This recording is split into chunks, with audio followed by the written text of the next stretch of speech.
তপ্ত মরুভূমির বুকে একটি শিশু কাঁদছে। পানি চাই, শুধু এক ফোঁটা পানি। কিন্তু চারপাশে যতদূর চোখ যায় শুধুই জ্বলন্ত বালু আর নীরবতা। সেই মা ছিলেন হাজেরা রাদিয়াল্লাহু আনহা, কোলে তার দুধের শিশু ইসমাইল আলাইহিস সালাম। না আছে কোনো সঙ্গী, না কোনো আশ্রয়, না এক বিন্দু পানির চিহ্ন কোথাও।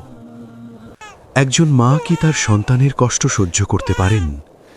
তিনি ছুটলেন সাফা পাহাড় থেকে মারোয়ায়, আবার মারোয়া থেকে সাফায়, বারবার বারবার। হয়তো ওই পাহাড়ের ওপাশে কেউ আছে, হয়তো কোথাও একটু পানি পাওয়া যাবে। কিন্তু কিছুই মিলল না, শুধু ধুধু মরু প্রান্তর নীরব দাঁড়িয়ে রইল। তারপর ঘটল সেই অবিশ্বাস্য মুহূর্তটি।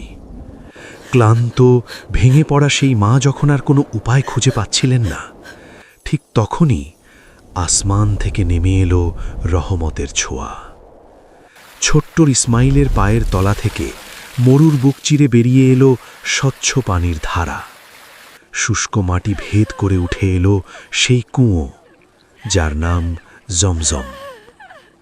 হাজার হাজার বছর পেরিয়ে গেছে, সভ্যতা বদলেছে, যুগ বদলেছে, কিন্তু সেই পানি আজও বইছে, এক মুহূর্তের জন্যেও থামেনি।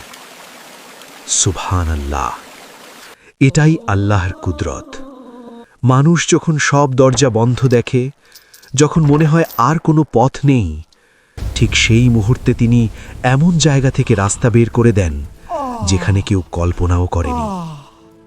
কমেন্টে লিখুন সুবহানাল্লাহ, আর এই ভিডিওটি ছড়িয়ে দিন, যেন আল্লাহ এই অসীম কুদরতের কথা সবার হৃদয়ে পৌঁছে যায়।